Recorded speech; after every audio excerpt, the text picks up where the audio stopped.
Programme de l'Université de Bordeaux 3.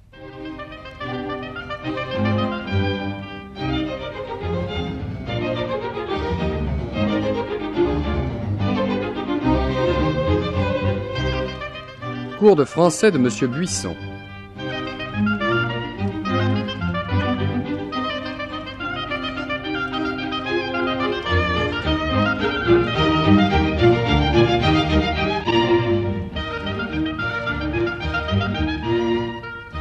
La poésie au XVIIIe siècle.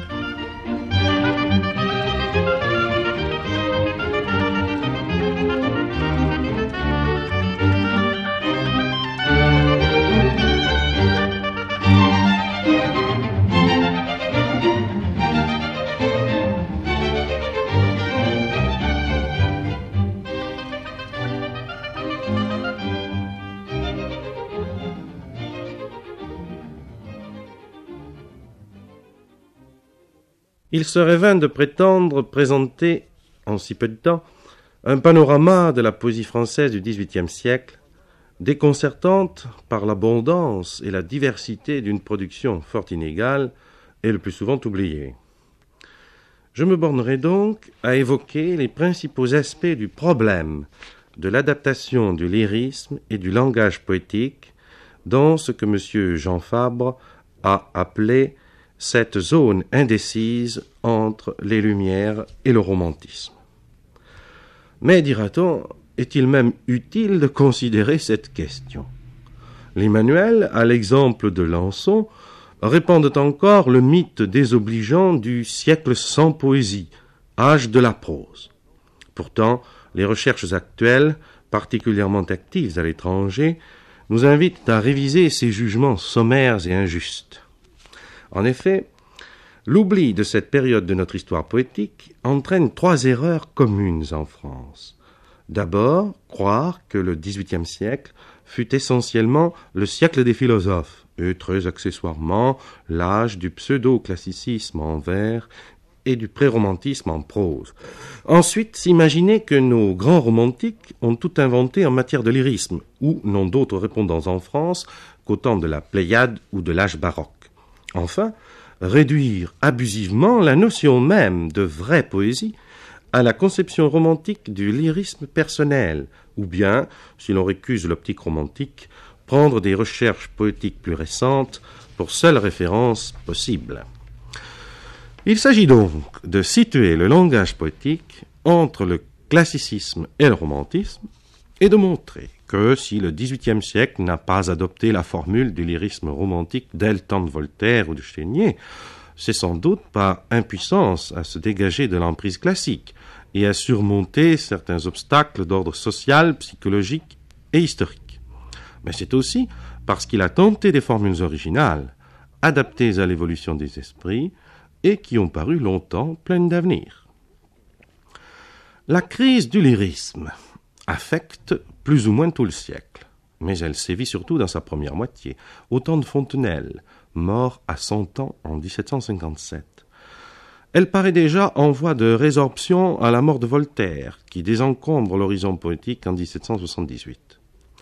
Ce phénomène d'obscurcissement du sens poétique est intéressant à méditer, car il peut nous éclairer sur la signification profonde et sur les conditions d'existence de la poésie.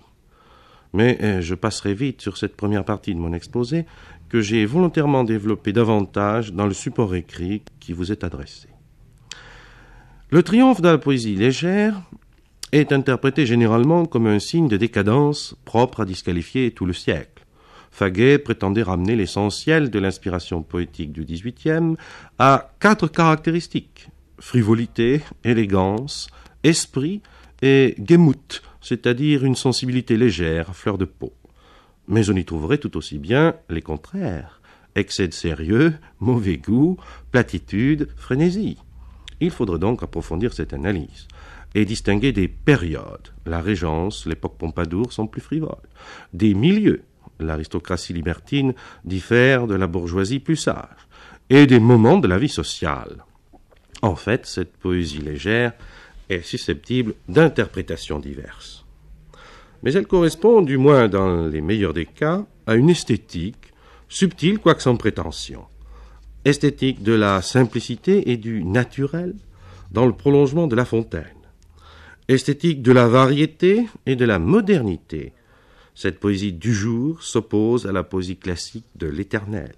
Elle traduit l'intention de fixer les impressions de l'instant et les nuances changeantes de l'être. Le XVIIIe siècle pratique systématiquement la poésie fugitive où Voltaire et Dora sont passés maîtres. De là, souvent, une forme mouvante, souple et légère. L'usage d'un vocabulaire convenu, des vers libres, c'est-à-dire alors hétérométriques, et en mêlant les rimes sans souci de symétrie ni de régularité. Cette esthétique est en fait un avatar gracieux du baroque, les étrangers l'appellent le rococo. Elle donne une poésie coulante, mouvante, un peu sautillante, fondée sur l'octosyllabe sans césure fixe et parfois sur les mètres impairs. Elle évoque musicalement une fugue jouée sur le clavecin. Verlaine, Apollinaire en tireront des leçons. Mais la fin du siècle y dénoncera un divorce du cœur et de l'esprit, insupportable aux disciples de Jean-Jacques Rousseau. Et des artistes comme Chénier ne voudront y voir que faux bel esprit ou esprit de facilité. De fait, elle se dégradera en cette poésie chansonnière et pseudo-voltairienne dont Béranger offre un triste exemple au XIXe siècle. L'emprise du classicisme, quoique vivement combattue parfois, se maintient d'autant mieux au XVIIIe siècle que la poésie légère laisse insatisfait. En fait, la crise du lyrisme est un legs du règne de Louis XIV et du classicisme lui-même, qui ne s'est sérieusement intéressé qu'au grand genre, tragédie et comédie surtout, au détriment de la poésie proprement dite.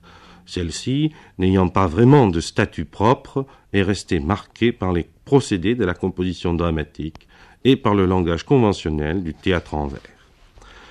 Pour le lyrisme d'apparat, impersonnel en son principe, voué à la célébration des grands hommes, des grands intérêts collectifs et des grandes vérités morales, dans le ton de l'Ode pindarique de Jean-Baptiste Rousseau, par exemple, je vous renvoie au support écrit, l'encre. De même, pour ce qui concerne l'esprit de tradition, voire de réaction idéologique, qui se conjugue volontiers alors avec l'orthodoxie littéraire.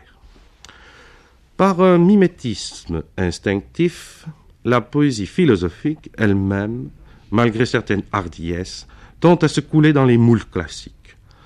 Elle calque son style noble et ses vers réguliers, alexandrins ou décasyllabes, sur l'épître morale dans le discours philosophique, Voltaire, ou académique, Marmontel, et sur l'épopée classique dans le poème philosophique ou didactique d'un Delille ou d'un Lebrun. Cette poésie raisonneuse et prédicante, parfait exemple de rhétorique classique par sa composition et son langage, a bridé l'épanouissement d'une poésie des temps nouveaux et s'est perpétuée jusque dans le poème romantique des Vigny et des Lamartine. C'est que la tyrannie formelle du classicisme continue à s'exercer sur l'esprit des poètes et du public, par l'enseignement des collèges et par les poétiques scolaires qui laisseront de si mauvais souvenirs à Victor Hugo. D'où la routine du langage noble, des périodes savantes, de l'alexandrin déclamatoire, et l'alliance, maintenue encore en plein romantisme, de la poésie avec l'éloquence. Quant à ces genres mineurs qui avaient pratiquement échappé aux codifications de Boileau, épîtres, élégies, idylles, fables et les petits vers, contes, madrigals, épigrammes, chansons, le XVIIIe siècle semble en avoir fait son domaine particulier. Triste sort réservé aux épigones, que celui de glaner après la moisson des classiques, comme l'avait prévu La Bruyère. Le plus fâcheux est que cette poésie légère, théoriquement plus libre, tente assez vite au XVIIIe siècle à se soumettre d'elle-même à une codification ou à une typisation définie par l'usage et par le goût régnant. Un certain formalisme poétique se maintient donc jusqu'au XIXe siècle par les effets conjugués des habitudes classiques, du rationalisme philosophique, du bon goût aristocratique et même de la mode. Il se renforce encore avec cette seconde renaissance de l'antique qu'on observe dans tous les arts vers 1780 et avec le raidissement doctrinal qui caractérise la philosophie rationaliste des idéologues prédominante sous le Directoire et l'Empire. En fait, ce sera moins contre le classicisme authentique que contre le néoclassicisme desséchant, durci en académisme, que se dresseront les romantiques sous la Restauration. La mutation progressive de l'expression poétique est cependant parvenue à fonder, vers la fin du XVIIIe siècle, un lyrisme spécifique qui constitue le meilleur de la poésie des Lumières. D'abord, la contestation du classicisme révèle un effort de novation qui n'a pas été sans porter des fruits. Elle s'est développée, parfois avec éclat, tout au long du siècle philosophique. Passons sur la querelle des anciens et des modernes, héritée du XVIIe siècle lui-même, mais qui s'est poursuivie plus ou moins ouvertement sous diverses formes. De la question d'Homère, on passa à un débat sur la poésie elle-même. La querelle vers-prose, lancée par Lamotte Houdard dès 1707, amena les poètes à réagir. La Faille, par exemple, rima une ode en faveur des vers pour exalter les vertus de la forme contraignante et les mérites de la difficulté vaincue, notion que reprendront les Parnassiens et Valéry lui-même. Très tôt, le XVIIIe siècle a posé et tenté de résoudre à sa manière le problème de la poésie en prose et de la prose poétique, d'où la recherche d'une prose d'art, sensible chez Fénelon, Buffon, Jean-Jacques Rousseau, Bernardin de Saint-Pierre, et des essais fréquents de poèmes en prose, mais aussi la recherche d'une versification plus subtile et plus souple que le simple mouvement symétrique cher à la Faille. Cependant, les modernes, disciples de Fontenelle, qui avaient paru d'abord vainqueurs, perdent du terrain vers 1760 parce qu'ils se sont ridiculisés par leur impuissance à créer un art supérieur.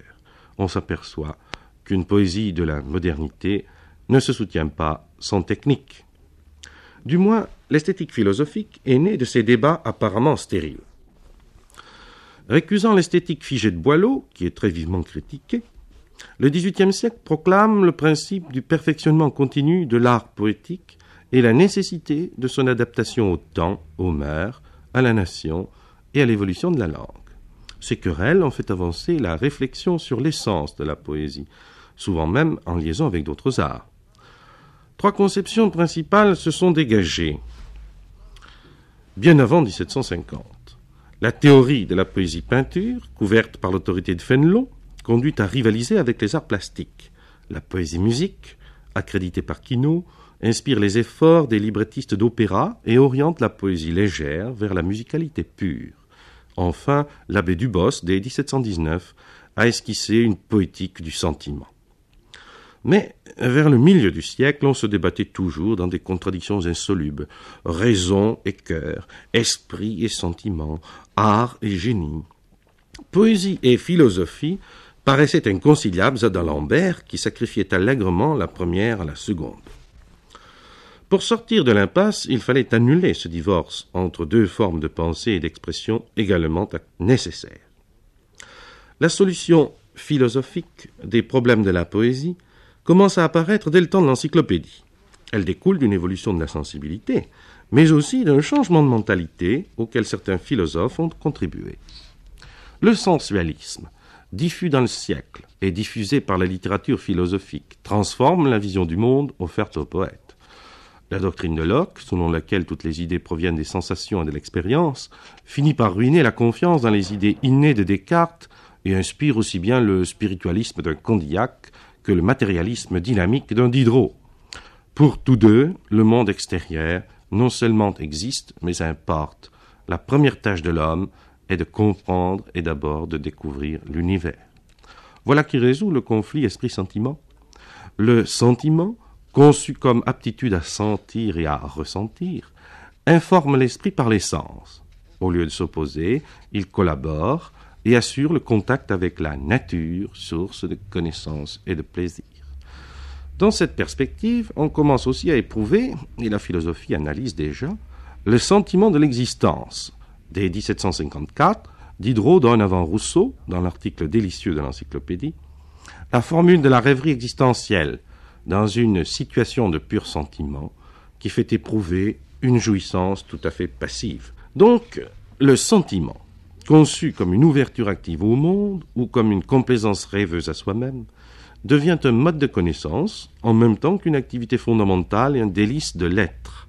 Il retrouve ainsi valeur à la fois pour la philosophie et pour la poésie. Rien d'étonnant donc, si le matérialiste Helvétius déclare dans son livre De l'esprit dès 1758 « Le sentiment est l'âme de la poésie ». L'adaptation de la poésie au sensualisme a été favorisée non par Voltaire, dont l'esthétique retardée, mais par des encyclopédistes qui agirent sur les poètes plus encore par leurs conseils que par leurs écrits. Diderot est l'un des plus importants. Je vous renvoie aux réflexions pénétrantes qu'il a semées dans des essais esthétiques comme De la poésie dramatique, 1758, ou Les Salons. On cite souvent sa fameuse phrase « La poésie veut quelque chose d'énorme, de barbare et de sauvage ». Il milite surtout en faveur de l'enthousiasme et de l'expressivité. Il recommande les poètes au style énergique et évocateur, comme Eschyle, l'épopée scandinave de Leda, le pseudo-barde écossais Ossian. Quoique peu doué lui-même pour les vers, il s'est exercé dans le genre fougueux et frénétique du dithyrambe avec les Éleutéromanes, 1773, prototype de la poésie révolutionnaire. Autre encyclopédiste, mais plus sage, Marmontel a donné en 1763 une poétique qu'il a rééditée sous forme de dictionnaire dans ses Éléments de littérature, 1787. Philosophique, cette poétique l'est par son souci de toujours remonter au principe, de définir chaque genre par son esprit propre, plutôt que par référence aux traditions, d'admettre des interférences entre les genres, de distinguer en poésie des tons comme en musique, de considérer les conditions historiques, climatiques, sociales et linguistiques, et surtout d'appréhender la poésie en fonction des facultés humaines qu'elle met en jeu chez le poète et chez l'auditeur, car elle est faite pour être prononcée ou chantée. Sans sous-estimer l'importance de l'esprit qui combine et compose, Marmontel accorde la prépondérance au sentiment et à l'imagination. Il a su comprendre que, si la poésie exploite le réel perçu ou vécu, évite elle-même de sensations, c'est en définitive pour les transformer et pour créer un nouvel univers. C'est sa propre expression. Cette poétique raisonnée signe l'acte de naissance d'une nouvelle poésie des Lumières, qui se développe à mi-chemin du classicisme révolu et du romantisme naissant. Elle emprunte au premier ses vertus intellectuelles et ses exigences d'art, mais s'ouvre à l'enthousiasme du second, et cela sous le signe du plaisir poétique, de la modernité et du progrès philosophique. Marmontel va jusqu'à dire « Plus un poète, à génie égal, sera philosophe, plus il sera poète. » André Chénier pensera de même. Une transformation sensible de l'univers poétique s'opère ainsi vers la fin du siècle des Lumières, malgré la persistance d'un langage et de formes littéraires classiques. La poésie, même dépourvue de génie, prend une résonance spécifique, une voix nouvelle, du moment qu'elle traduit avec ferveur la prise de conscience du monde et du moi. Elle a trouvé enfin une fonction adaptée à la sensibilité et aux exigences du temps. La première mission de la poésie des Lumières devient d'attester et de maintenir la liaison entre l'homme et les choses, comme l'a souligné M. Jean Fabre. C'est en ce sens que l'abbé Delille pouvait dire « La poésie est matérialiste ». Effectivement, elle prend dans l'ensemble un caractère plus concret. Le poète regarde et écoute autour de lui, et quelque peu aussi en lui-même. Il s'ouvre au monde des objets, des formes et des sons. Il s'émerveille devant un univers devenu depuis 2 siècles indifférent, celui des animaux et des plantes, des travaux et des jours, des nuages et de la lumière. D'où l'allure spécifique de ce lyrisme qui tire des effets nouveaux, plus gracieux que violents, des sensations, des impressions, des émotions et des souvenirs mélancoliques. Il s'agit non plus simplement de plaire et de toucher, mais d'affecter et d'intéresser par l'excitation poétique dont les nuances varient de l'attendrissement à l'éréthisme. Cette poésie se donne volontiers pour une poésie d'image et s'efforce effectivement d'en glisser partout. Dans les pièces courtes, elle prend souvent l'allure d'idylle, selon la formule antique du tableautin gracieux, et rivalise ainsi avec l'estampe. André Chénier fait sa spécialité du quadro, petite pièce visant au seul effet plastique. C'est ce souci du tableau qui explique essentiellement le choix persistant de sujets antiques, mythologiques ou champêtres, comme dans la peinture de l'époque. Un genre plus ambitieux, connaît un développement extraordinaire. La poésie descriptive, qui se greffe sur le grand poème didactique en plusieurs chants.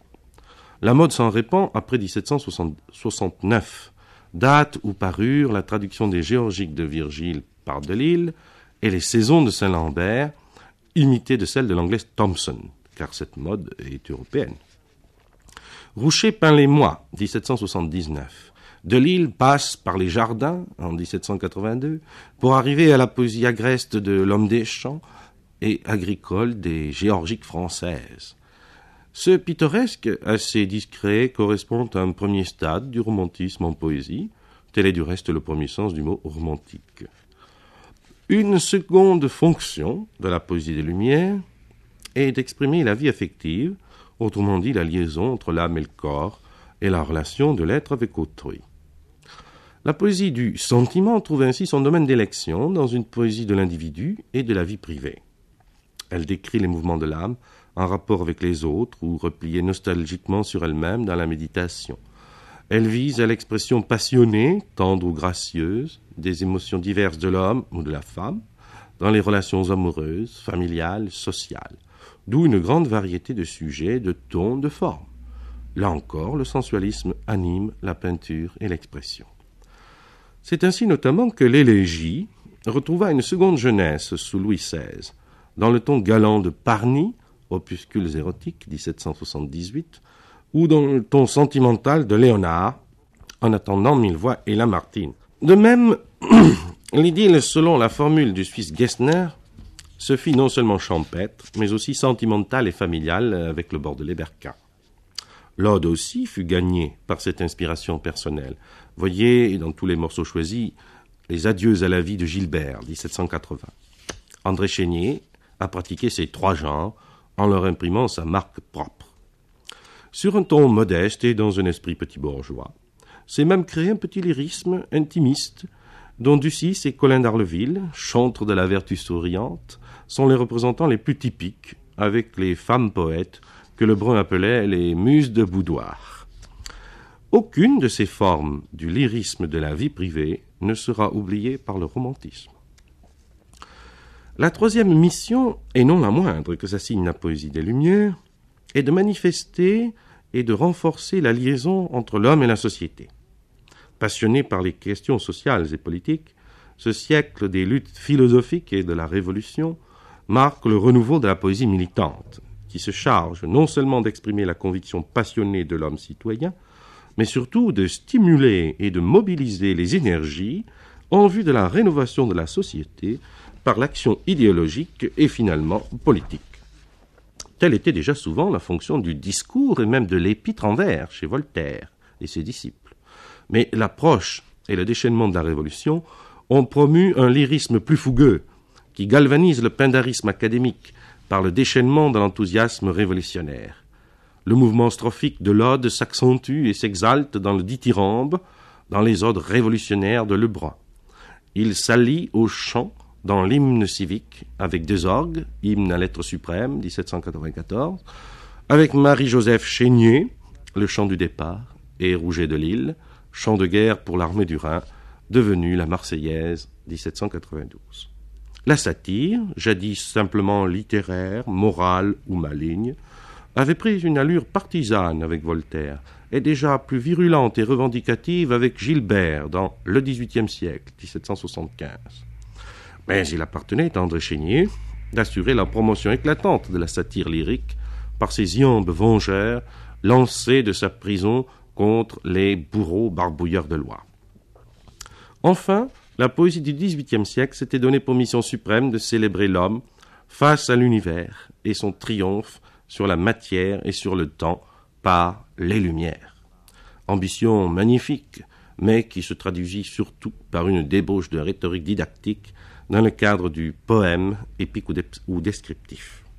Pourtant, cet échec, dû au manque de génie ou de temps, plutôt qu'à la nature même du projet, n'est que relatif.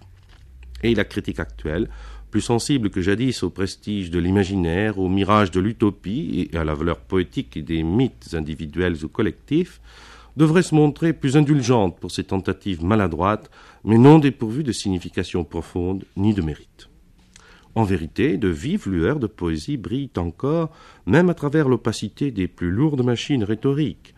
Souvent s'affirme un lyrisme prométhéen de découverte et de conquête. Les discours sur l'homme de Voltaire, le bonheur d'Helvétius, la nature de Lebrun, l'essai sur l'astronomie de Fontane, l'Hermès et l'Amérique de Chénier, l'imagination de Delille et finalement ces trois règnes de la nature jalonnent la longue marche de la poésie à la recherche de la grande épopée philosophique sur la nature et sur l'homme et de quelque équivalent moderne des cosmogonies antiques. Le siècle a passionnément et vainement attendu son Homère, son Lucrèce ou son Milton. Faute de le trouver, il fit de Delille son Virgile et l'honora de funérailles nationales. Le XVIIIe siècle, finissant, retrouve d'autant mieux la poésie qu'il se repaît d'imagination mythique et qu'il est placé sous le signe du contraste de la lumière et de l'ombre. Il s'ouvre aux vagues fantasmes de la mélancolie et même du fantastique, avec la poésie des tombeaux, imitée de l'anglais Young, le genre sombre, la fantasmagorie ossianique qui concurrence la mythologie antique. Mais les progrès de la science, surtout de l'astronomie, les débuts de l'aéronautique, l'influence du spiritualisme hellénique entretiennent une atmosphère exaltante de merveilleux qui inspire certains poètes. De là des essais de poésie cosmique.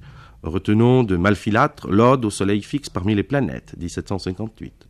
De Roucher, l'Ode sur la navigation aérienne, 1783. Le fragment sur l'infini de l'espace, chez Fontane, 1788. Un des plus remarquables morceaux en ce genre est celui qu'André Chénier destinait à son vaste poème de l'Amérique, cet hymne à la nuit qui glisse à un hymne à la lumière.